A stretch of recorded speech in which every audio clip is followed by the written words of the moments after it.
Selamat pagi, siang, sore, malam Pak Wibawanto. Saya Muji Satria Samuel lulusan Mesak dengan NIM 010432000055, mahasiswa Hubungan Internasional UPH angkatan 2020 dan akan menjelaskan mengenai apa yang saya pelajari selama satu semester ini dari kelas Ekonomi Politik Kawasan Amerika Serikat sebagai ujian akhir semester saya. Jadi yang pertama yang saya pelajari sejak awal adalah konsep dasar politik dan ekonomi, di mana politik dan ekonomi adalah dua entitas yang walau berbeda tidak dapat dipisahkan satu dengan yang lain karena pasti sangat saling mempengaruhi. Di mana ekonomi itu menggunakan logika pasar dan cenderung keluar dari kontrol politik dan berusaha untuk menjadi sebebas-bebasnya. Politik itu bersifat mengikat dan mengatur untuk membatasi dan ini dilakukan untuk mencapai tujuan nasional seperti keamanan nasional dan juga tidak menutup kemungkinan untuk mencapai tujuan ekonomi. Kemudian, kita juga belajar lebih lanjut lagi mengenai, Amerika Latin pada awal-awal semester, yang dimana kita melihat Amerika Latin mulai dari sisi geografisnya, kemudian kekayaan, lingkungannya, kemudian populasinya, penjajahan Spanyol, Portugis, dan juga berbagai gelombang imigran dari negara Eropa dan Asia sebagai bagian dari sejarahnya, dan juga masalah-masalah, sosial serta masalah-masalah, lingkungan. Dan kemudian kita mulai, melihat, Amerika Latin dalam konteks regional complex theory, atau kita memahami bagaimana kawasan Amerika Latin dan juga dalam kawasan Amerika ini semuanya itu, terlibat, dalam, eee, atau tidak lepas dalam hubungannya dengan major power country atau Amerika Serikat. Oleh karena itu, kita mulai mempelajari, lebih lanjut lagi mengenai Amerika Serikat. Nah, kita mulai mempelajari mengenai Amerika Serikat dalam, The Other Americans. Kita mulai mempelajari mengenai sejarah Amerika, mulai dari masa kolonialisasinya dan juga suku, Indian sebagai suku, asli benua Amerika, dan juga sejarah-sejarah kelam Amerika mulai dari perbudakannya untuk melakukan, berbagai pekerjaan seperti penambangan emas, perak, perkebunan, kemudian pertanian kapas, gula, dan lain sebagainya, yang semuanya ini akhirnya mengorbankan banyak nyawa dan disebutkan sebagai, bagian gelap dari sejarah Amerika Serikat. Nah, dari situ kita mempelajari hingga, kepemimpinan atau kepresidenan Amerika Serikat dan juga kekuatannya. Kita mempelajari dalam US Presidential Power and Leadership bahwa Presiden Amerika Serikat itu walau dia adalah kepala negara, tidak serta-merta membuat, dia sangat berkuasa dan dapat melakukan segalanya. Sebaliknya, segala hal yang terjadi dalam dinamika politik dan ekonomi di Amerika Serikat itu memang betul dipengaruhi, tapi tidak hanya dipengaruhi oleh presiden. Karena presiden memiliki peran-peran lain seperti menjadi seorang commander in chief atau memiliki kekuasaan tertinggi atas militer, kemudian menjadi seorang chief diplomat atau mewakili negara untuk diplomasi dengan negara lain, dan juga menjadi chief administrator atau sebagai seseorang dengan wewenang akan cabang eksekutif dan juga menjadi chief of state atau kepala negara yang paling terkenal. Kemudian chief legislator yang dapat memulai dan juga memveto suatu undang-undang. Nah, semua hal ini dan juga berbagai berbagai, peran-peran lain presiden itu juga bukan membuatnya semakin kuat, tapi dia memiliki tantangan-tantangan juga. Memiliki tantangan birokrasi, tantangan, presiden dalam kepemimpinannya yang juga akhirnya dihadapkan dengan, kerumitan dalam proses pembuatan kebijakan, dalam hal ini kebijakan luar negeri. Nah, kita mempelajari 2 hal penting mengenai kebijakan luar negeri. Yang pertama, natur dari proses kebijakan luar negeri adalah, proses ini adalah proses yang sangat rumit. Dalam artinya, ini memerlukan proses yang, panjang dan juga tidak hanya didominasi oleh presiden, melainkan banyak individu dan institusi yang terlibat, mulai dari penasihat presiden, pejabat tinggi negara, birokrasi kebijakan luar negerinya, kemudian kongres, pengadilan, pemerintah negara bagian, partai politik, dan juga berbagai kelompok kepentingan, gerakan sosial, media, dan bahkan, berbagai aktor internasional. Artinya, ini proses yang rumit, dan yang kedua adalah proses yang sangat politis dan tidak bersifat statis, dan sangat dipengaruhi dan mempengaruhi, dinamika politik dan ekonomi yang berada di kawasan dan juga secara global. Oleh karena itu, kita tidak dapat mengatakan bahwa ini semua hanya dipengaruhi oleh Presiden Amerika Serikat. Kita akhirnya mulai, lebih membahas pada level subsistem, di mana pada level regional kita membahas mengenai Mercosur, dan juga mengenai NAFTA. Nah, ini adalah dua hal yang mewakili integrasi ekonomi di kawasan ini, yang dimana diharapkan dapat membantu negara-negara di kawasan Amerika Selatan melalui liberalisasi pasar yang dijamin keuntungannya, memberikan keuntungan ekonomi yang besar bagi negara-negara yang ada di sini. Tapi ini dikatakan akan menyebabkan ketergantungan. Ini adalah salah satu sudut pandang menurut saya menarik karena bila kita lihat Amerika adalah negara yang paling berpengaruh. Dengan menghadirkan ini, itu akan meningkatkan ketergantungan dari negara-negara lain terhadap Amerika dan juga menjadikannya tidak seimbang atau tidak adil bagi negara-negara yang memiliki ketergantungan terhadap Amerika seperti Kanada dan Meksiko. Dan ini akhirnya menjadi awal kita mulai mempelajari mengenai keamanan. Bagaimana ini berhubungan dengan keamanan? Kita mulai mempelajari mengenai keamanan dengan konsep ketidakamanan atau insecurity, di mana karena merasa tidak aman, kita memerlukan keamanan atau kondisi rasa tidak aman itu tidak ada. Dan ini mengacu pada pendapat Hobbes and Kant, di mana manusia itu adalah makhluk yang egois, dan pendapat Kant, di mana manusia yang meski egois memerlukan manusia lain untuk bisa hidup, dan akhirnya hidup dengan social contract theory. Dalam hal hubungan internasional ini dibawa sebagai konsep dasar yang akhirnya membuat mereka setuju pada kontrak-kontrak seperti integrasi ekonomi yang disebutkan sebelumnya, dan juga berbagai institualisasi yang dilakukan untuk menjamin keamanan dari berbagai negara yang terlibat dalam kawasan. Dan kemudian kita juga belajar lebih lanjut lagi mengenai militer Amerika sebagai bagian dari keamanan Amerika, bagaimana dia mulai datang ke benua Amerika sebagai pemberontak, sebagai koloni, kemudian memberontak, kemudian menguasai 13 negara bagian, menguasai 50 negara bagian, memenangkan perang dunia, dan akhirnya terus menegaskan pengaruhnya dalam skala global hingga masa kini. Dan akhirnya kita menyadari bahwa Amerika itu adalah superpower. Dan untuk memahami negara di kawasan, kita harus memahami Amerika. Salah satu hal penting harus dipahami mengenai Amerika adalah bagaimana Amerika bertindak dengan foreign policy mereka atau kebijakan luar negeri mereka. Kita mulai mempelajari dengan dua perspektif teoritis, mulai dari sejarah dan global, bagaimana negara itu sampai ada, seperti Amerika dari kolonialisme, pemberontakan, dan sebagainya, hingga membangun negara, dan juga nilai-nilai yang percaya, mulai dari nilai-nilai yang dia percaya untuk bisa membangun negara tersebut. Kita juga belajar mengenai pemerintahan dan juga policy making atau pembuatan kebijakan dari Amerika, di mana Amerika itu mengedepankan demokrasi dan juga meyakini dan menghadapi continuity and change, karena pada dasarnya polisi yang mereka lakukan itu bersifat suboptimum atau tidak akan selalu optimal, dan harus disesuaikan, harus menghadapi keberlanjutan yang disesuaikan dengan perubahan. Jadi apa yang dilanjutkan dan apa yang harus diubah supaya menjadi lebih baik lagi, karena pada dasarnya foreign policy dikatakan bahwa foreign policy adalah bagian dari public policy, yaitu untuk serve negaranya, untuk serve rakyat Amerika Serikat. Nah, untuk mewujudkan itu mereka memiliki framework atau ada cara yang disiapkan dari values-nya, berdasarkan dari value mereka, yaitu individualismenya, Republican, demokrasi, liberalnya, itu akhirnya semua membentuk national interest. Dan akhirnya national interest ini didefinisikan dalam tujuan politik mereka, yang didesain dalam satu konsep untuk memperbesar kesempatan mereka meraih tujuan hasil tersebut.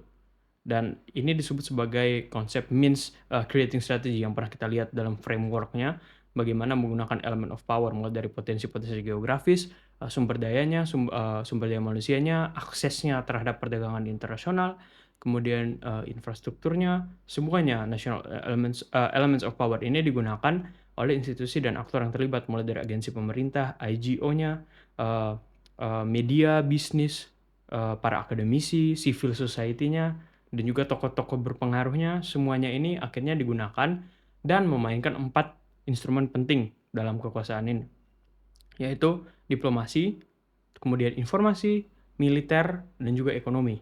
Dan dilakukan dengan berbagai cara, mulai dari observasi, akomodasi, interventing, kemudian ada convincing atau membujuk, kemudian ada enabling, memberi bantuan misalnya, kemudian induce, coercing, menggunakan senjata, dan juga subdue atau penaklukan seperti itu. Dan dilakukan dengan berbagai jenis tindakan, mulai secara langsung, tidak langsung, unilateral, multilateral, bertahap atau kumulatif, aktual atau perspektif, proaktif, reaktif, terbuka atau tertutup.